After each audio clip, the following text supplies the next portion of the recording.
Bonjour, je m'appelle Pascal Jarry, je vais vous présenter la méthode ASIT en me basant sur un exemple réel.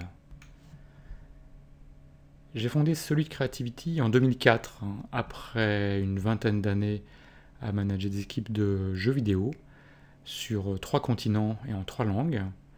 Et j'ai utilisé cette expertise pour fonder un cabinet de conseils et formation un petit peu différent, puisque, comme le représente notre logo, le solide étant le concret, la contrainte et la créativité étant représentés ici en vert, on voit que on va plutôt nous chercher à respecter les contraintes pour maximiser la créativité en fait, et que des fois la créativité elle n'est pas en dehors de la boîte, mais elle est bien dans la boîte.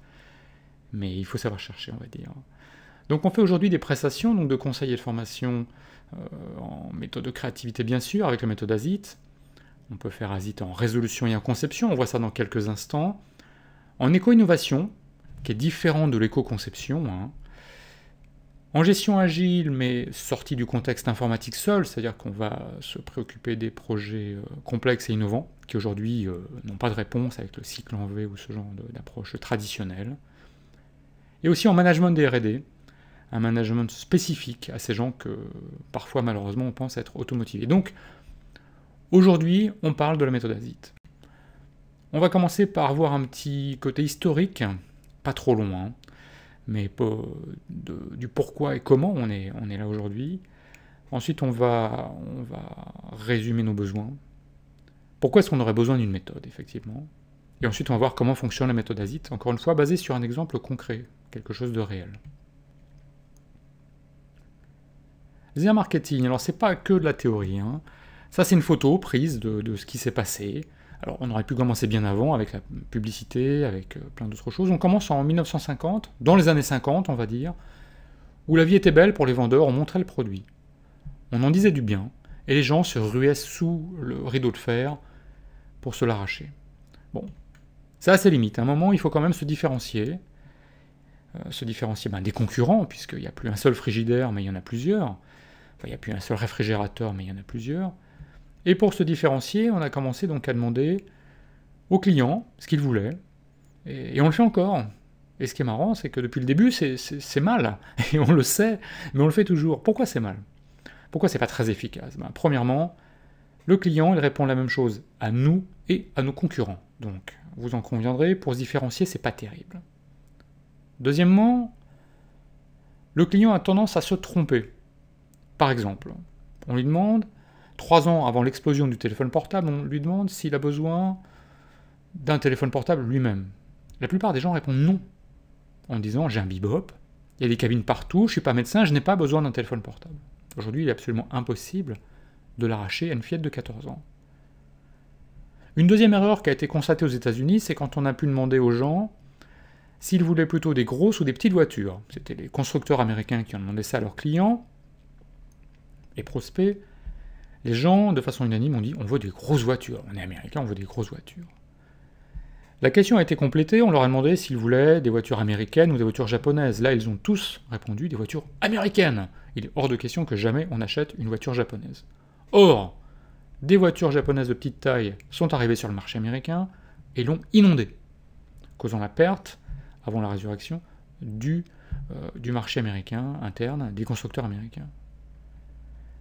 Autre caractéristique qu'on peut constater quand on demande au client ce qu'il veut, c'est qu'il est incapable d'énumérer, de lister une nouveauté. Il va simplement se référer à ce qu'il connaît et il va le qualifier en plus ou moins dans ses envies. Par exemple, il va dire « mon frigidaire il est bien, si vous me demandez ce que je veux lui ajouter, j'aimerais qu'il coûte moins cher, qu'il soit plus fiable, qu'il soit plus grand à l'intérieur, plus petit à l'extérieur, qu'il fasse plus de froid, qu'il consomme moins d'électricité, et ainsi de suite, ainsi de suite. » Tout ça mis bout à bout, peut nous faire dire que finalement, effectivement, le consommateur n'est pas forcément la meilleure personne à qui demander. Alors vous allez me dire, il y a peut-être d'autres moyens, on peut peut-être ne pas lui demander, mais simplement le mettre en situation, l'espionner, et voir comment il utilise nos produits. Alors c'est vrai, on se rend compte que ça innove quand même assez peu. Pourquoi? Parce que les gens, les usages déviants, on va dire, qui peuvent susciter une innovation, sont rares. et même si ça marche, se baser uniquement là-dessus va être long, peu fiable, et assez généralement en plus ça donne des choses genre la énième fourchette qui enroule les spaghettis, ou le énième ouvre-huître, ou ce genre de choses. Mais on se rend compte qu'aujourd'hui, on répond à d'autres mécanismes. On se rend compte qu'aujourd'hui, les produits à succès n'ont pas des succès moyens, n'ont pas des succès uniquement basés sur la publicité, mais plutôt sur le marketing viral, qui implique cette notion de prescription et ce genre de choses. On se rend compte aussi que les produits à succès ont des caractéristiques d'innovation fortes, logique originale intéressante, c'est un petit peu nos critères à nous, pour ce qui est créatif. Donc on voit d'autres mécanismes, mais en tout cas définitivement on ne demande pas forcément aux clients, avant en tout cas. Donc l'innovation pour un produit, on va dire que c'est quand même un point positif aujourd'hui si on espère un succès commercial. Attention, quand je dis produit, je parle aussi bien des biens que des services. Je ne fais aucune différence entre les deux. Regardons la même chose maintenant, mais vue par le côté sociologique de l'affaire. Donc, l'homme de Cro-Magnon avait déjà des soucis de productivité, mais disons que ça a été formalisé fin 19e, début 20e, Taylor, travaillisme, ce genre de choses. Et la productivité, donc, a ses objectifs, et surtout ses outils. On voit apparaître, par exemple, tout ce qui est Gantt chart pour le planning, tout ce qui est hiérarchie, structurée, et ainsi de suite. On voit ensuite apparaître une nouvelle ère, la qualité. Encore une fois, Cro-Magnon était très orienté qualité, il n'avait pas que ça à faire, constamment polir à nouveau les mêmes pierres, il s'en serait bien passé, donc il faisait très attention à cette qualité, aussi bien au niveau de la production que du résultat final. On voit que c'est une ère qui a été par contre formalisée dans les années 70 avec l'apparition de ISO, et ce genre d'outils, de méthodes et d'approches structurées associées. Donc cette ère de la qualité vient s'ajouter à tout ce qui était fait avant au niveau de la productivité. D'accord ? Donc petit aparté, on demande de plus en plus de choses aux managers, notamment de connaître la totalité de ces choses-là et de les appliquer. Et en plus, on leur demande maintenant d'innover la plupart du temps. Sachant que l'innovation va à l'encontre de la productivité généralement, puisqu'il faut s'arrêter pour réfléchir. Déjà à la base, ça marche pas.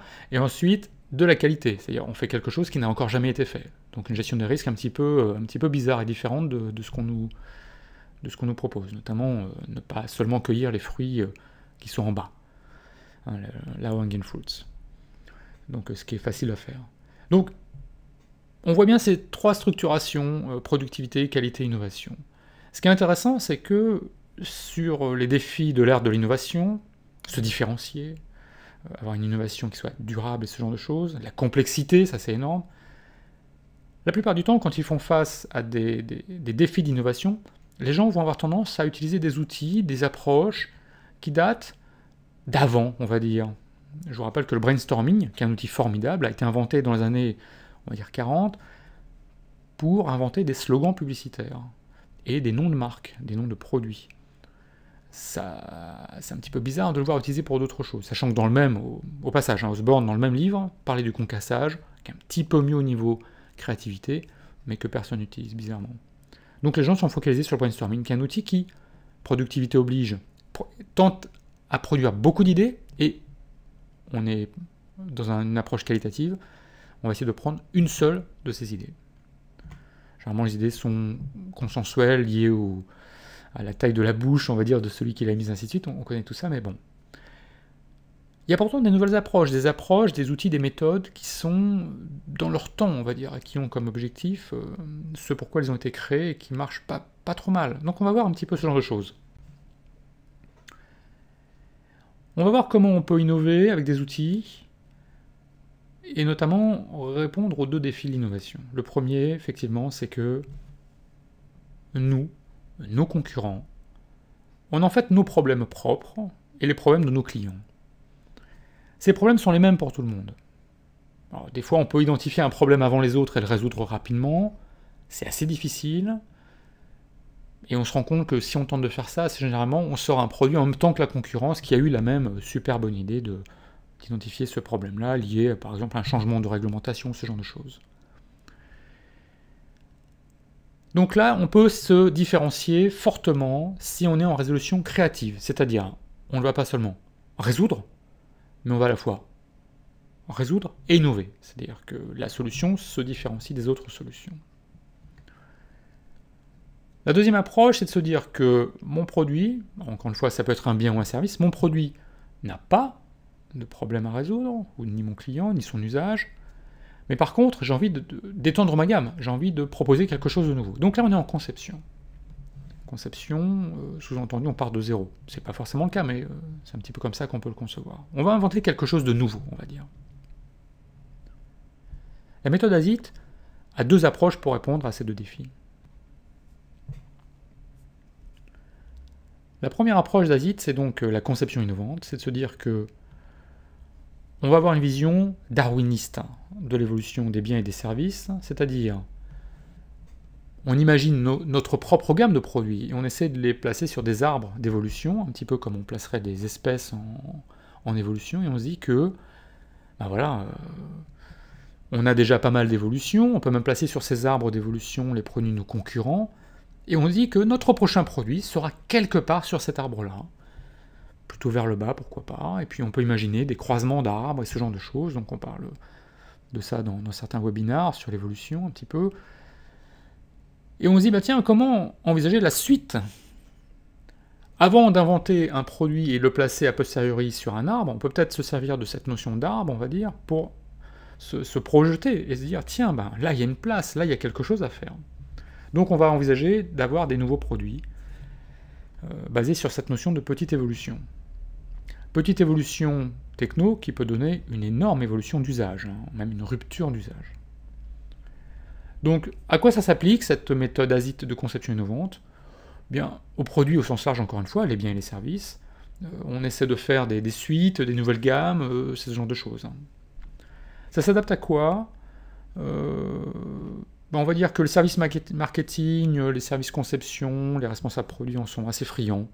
On peut aussi avoir une approche stratégique, puisqu'on peut remettre en cause ou faire évoluer notre propre gamme de services, hein, notre propre position en marché.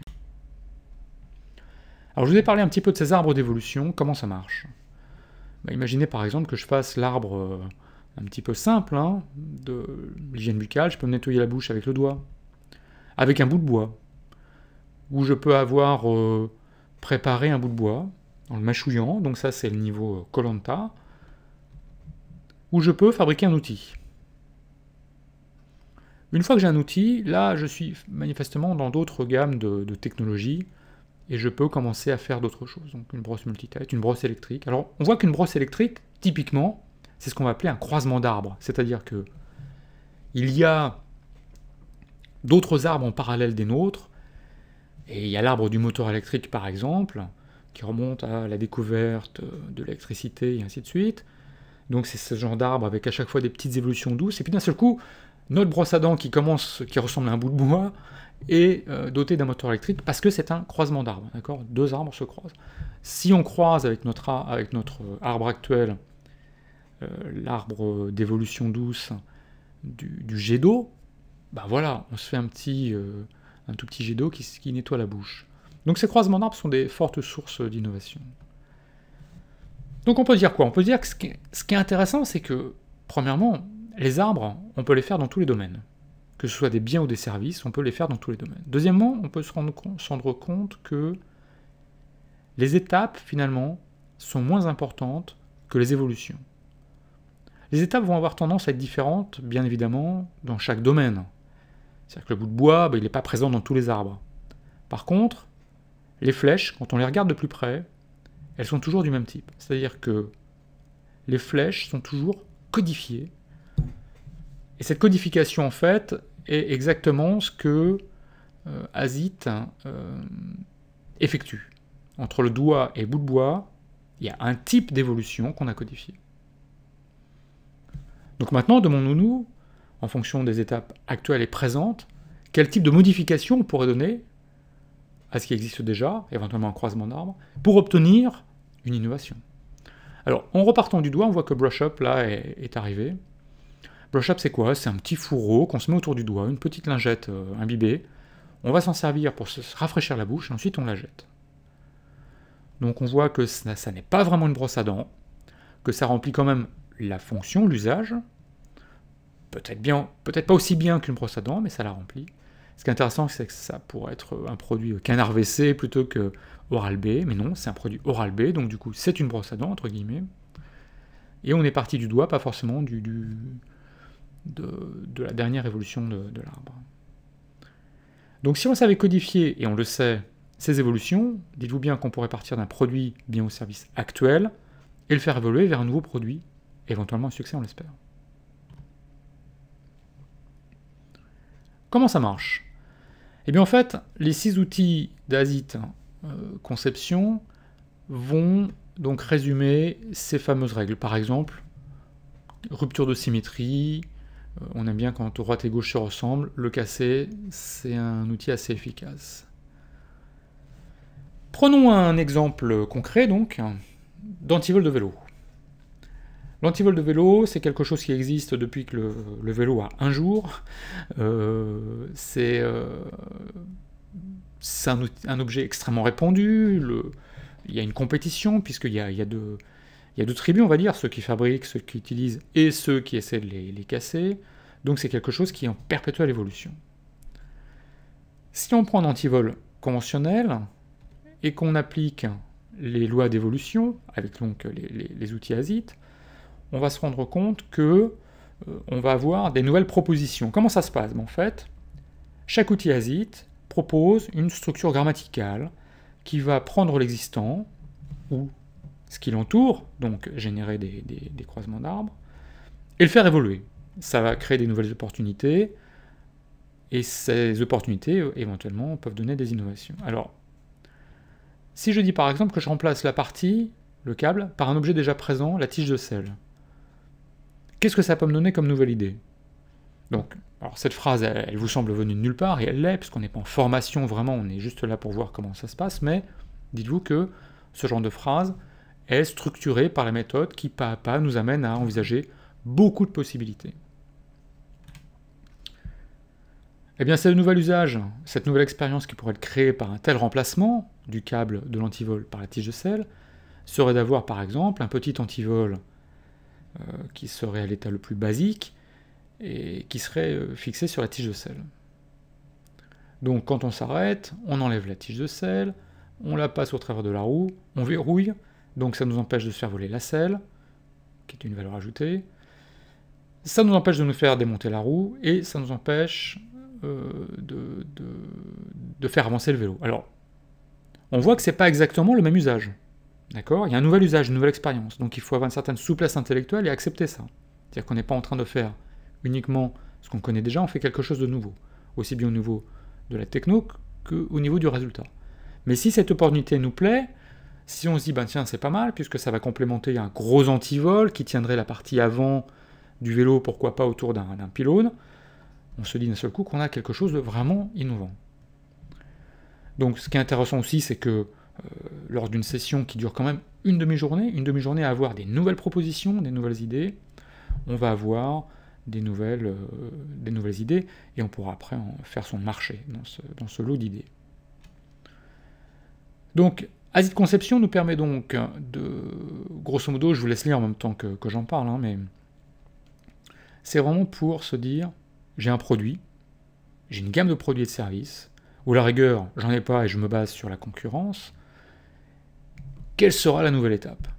Quel sera le plus 1, la V2, d'accord? Donc, on a parlé de conception. Conception, c'est nouveau. Là, on va parler de résolution. Donc, résolution, on part d'un problème. Partir d'un problème, c'est délicat, parce que des fois, les gens se disent, tiens, j'ai un problème, et ils n'arrivent pas à mettre le doigt dessus. Donc, la méthode nous force, entre guillemets, à mettre le doigt dessus, sur un problème en particulier, et à le résoudre vraiment à fond, de façon créative. Donc, là aussi on a des outils. Ces outils ne sont pas pour faire évoluer, mais pour résoudre. Donc, Les mécanismes ASIT, vraiment, sont un petit peu comme notre logo, vous savez, le coup de la créativité dans la boîte. On va vraiment se stimuler en se contraignant. C'est-à-dire que on va pas commencer à se dire on peut faire ce qu'on veut dans n'importe quel... On va pas être créatif ou ce genre de choses, on va se dire non, non, on a des contraintes, elles sont réelles, elles sont fortes, on veut les respecter, donc on suit les contraintes fortes. Et cette créativité, en fait, nous permet de, exacerbée par la contrainte, nous permet, notamment à nos experts, de voir le problème différemment. Alors, ça n'est pas appliqué qu'à la technologie. J'ai écrit technologie, mais nous, on constate bien évidemment que nos clients sont principalement des clients en technologie. Les clients qu'on peut avoir, quand ils ont un problème, ils considèrent que le problème est plutôt technologique. C'est bizarre parce que ça marche sur tous les problèmes, mais voilà, c'est une constatation. Alors, là aussi, c'est pas une obligation, mais on constate que nos clients, principalement, sont des bureaux d'études, sont des R&D, sont ce genre de profil. Pourquoi? Bah, sans doute parce que ça marche très bien. Le vol d'aisselle. Donc ça, c'est un deuxième problème. Toujours lié aux antivols.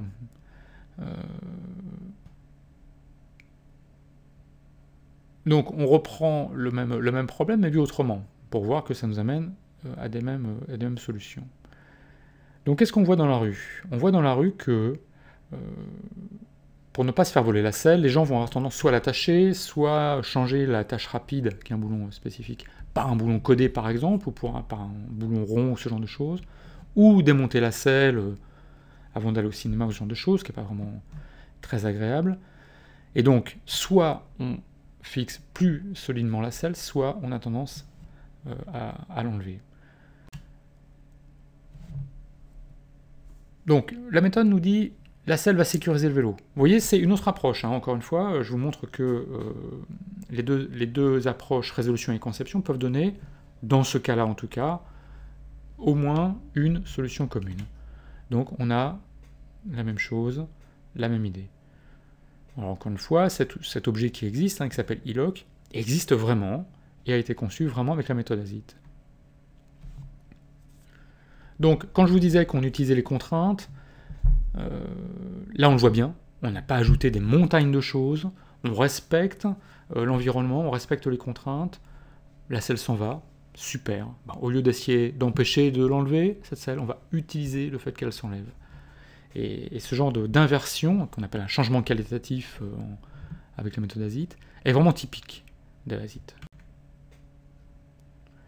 Donc alors, si on est parti de cette solution, qui est un concept à la base, le concept c'est d'utiliser la tige de selle pour bloquer la roue arrière. Ça nous permet donc de servir d'antivol, partiel mais d'antivol, et surtout de ne pas se faire voler la selle. Donc, malheureusement, les fabricants nous disent, il est bien votre concept, mais nous on ne va pas réussir à industrialiser l'antivol, puisque à cause des différents diamètres de tiges de selle, des différentes contraintes et ainsi de suite, ça ne nous intéresse pas d'y réfléchir. C'est une histoire vraie à nouveau, d'accord? Donc alors, nous, on reprend le problème et on se dit, ok, on va le résoudre nous-mêmes. Alors comment est-ce qu'on peut adapter un objet sur un diamètre variable? On s'est dit, tiens, on va prendre un système de mâchoire, qui est le système le plus simple. On a deux parties qui sont reliées entre elles par des systèmes de type vis, qui les rapprochent et qui vont jusqu'à les bloquer. D'accord? Donc en serrant fort, on est vraiment tout à fait bloqué. Le souci, c'est que si on bloque avec des vis, on peut se faire voler. On peut se faire démonter l'antivol. Et il n'y aura rien de plus stupide que se faire voler un antivol. D'accord? Donc, on peut avoir des boulons codés, on peut avoir des vis indémontables, on peut utiliser des caches collées par exemple pour protéger les vis, ce genre de choses. On a étudié ces solutions, on les a toutes refusées, puisqu'on s'est dit, ça ne remplit pas vraiment le cahier des charges, donc plutôt que de, lors d'une session comme ça de réflexion tête haute, plutôt que de satisfaire des solutions-là, on s'est dit, non, on va faire une solution plus adaptée, plus innovante, et avoir quelque chose de nouveau, en utilisant par exemple la... Donc voici une nouvelle solution à notre problème trouvé avec ASIT. Pour information, ASIT, quand je l'ai découvert en 2002, et que j'ai eu un frisson dans le dos, tellement cette découverte était une révélation pour moi, et tellement ça correspondait à ce que j'avais fait toute ma vie, mais en le formalisant, en le rendant répétable et efficace de façon systématique. Je me suis dit que j'allais être capable de tester son efficacité en déposant des brevets. Donc j'avais ce souci à la fois d'innover dans le concret et d'utiliser la méthode. Et ce qui est intéressant, c'est que du coup, vu que je me forçais entre guillemets à utiliser la méthode et que je ne me satisfaisais pas des solutions actuelles, eh bien, j'ai vraiment trouvé des choses nouvelles et étonnantes, notamment donc cette solution au problème de vis, c'était de se dire, en utilisant des vis complètement standards, des vis à tête creuse, qu'on appelle CHC, mais qu'on voit partout, vous savez, qui utilisent des clés Allen, eh bien, là c'est une photo du brevet, on les laisse on les laisse dans l'état où elles doivent être, hein, donc des vis standards. Par contre, leur positionnement permet, quand l'antivol est en position, de les camoufler, de les rendre inaccessibles par le tube sur lequel on va s'accrocher. Donc la partie du vélo sur laquelle on va s'accrocher. Donc c'est aussi complètement ASIT, c'est là, le vélo protège l'antivol, c'était une proposition de la méthode ASIT.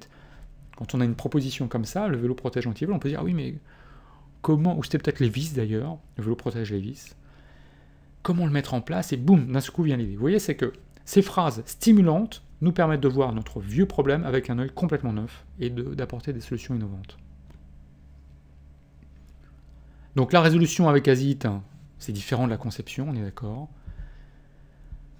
On part toujours d'un existant, il est un petit peu différent, l'approche est un petit peu différente, mais encore une fois, on n'est pas en formation, je vous simplifie la chose.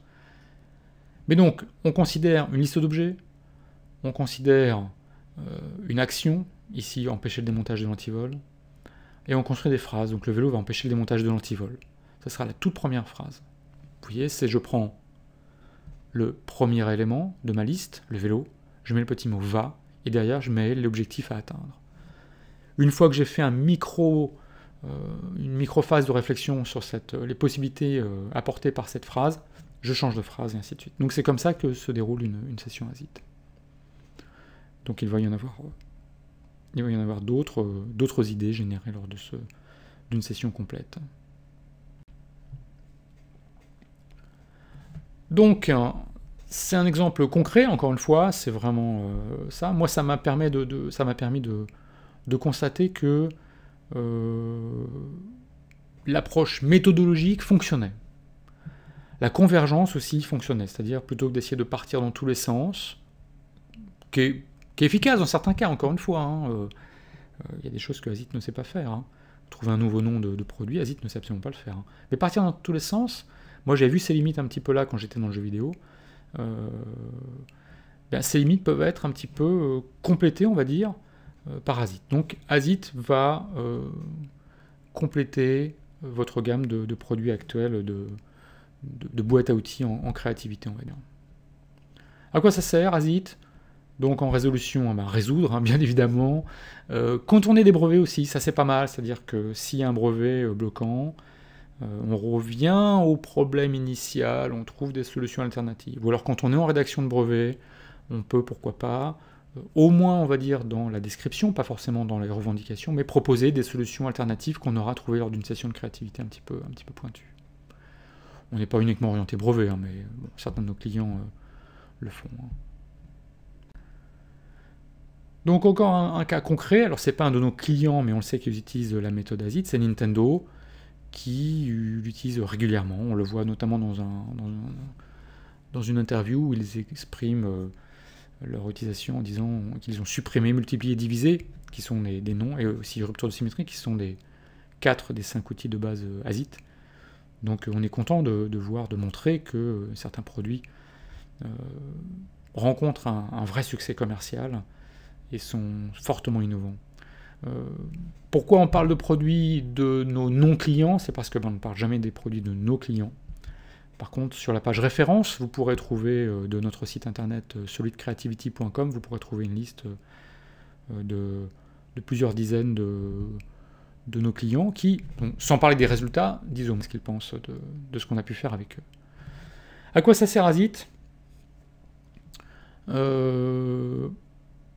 avant tout, c'est de mettre les experts au centre de la créativité. Moi, j'en ai un petit peu... on constate malheureusement trop souvent que les experts sont exclus des brainstorming. Ils ont tendance effectivement à dire un peu constamment « ça c'est déjà fait, ça marche pas ». Bah oui, mais si c'est le cas, ils le disent. Nous, on leur permet de voir le problème différemment.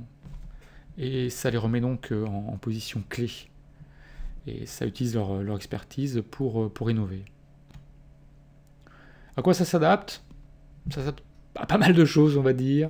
Que ce soit des services, là on a quelques exemples pour vous donner une idée. On n'est pas uniquement grand groupe, hein, on fait aussi les toutes petites boîtes, parfois en action collective même, mais les exemples les plus connus, on va dire, parlent le plus, donc voilà. Comment est-ce qu'on peut se rencontrer? Ben écoutez, nous on fait pas mal d'interventions, encore une fois, en conseil, en formation. On peut prendre des problèmes, partir avec et les résoudre. On préfère quand même rendre les gens autonomes, hein. Mais donc ça peut commencer par un éveil, pourquoi pas, une petite conférence ou ce genre de choses, qui n'est pas forcément très longue. Ça peut être de sensibiliser une personne, on le fait de moins en moins, ça, c'est pas très... Pourquoi? Parce que déjà en 2 jours, on peut être autonome. En 2 jours, on peut former des gens, et ils sont autonomes. Et puis après, on peut animer des gens plus précisément, plus spécifiquement, pour... pourquoi pas avoir carrément des gens qui sont à même, dans l'entreprise, d'être transverses et d'animer des groupes. Donc on espère avoir de vos nouvelles. N'hésitez pas à nous contacter. On sera ravis de répondre à vos attentes et de répondre à vos questions.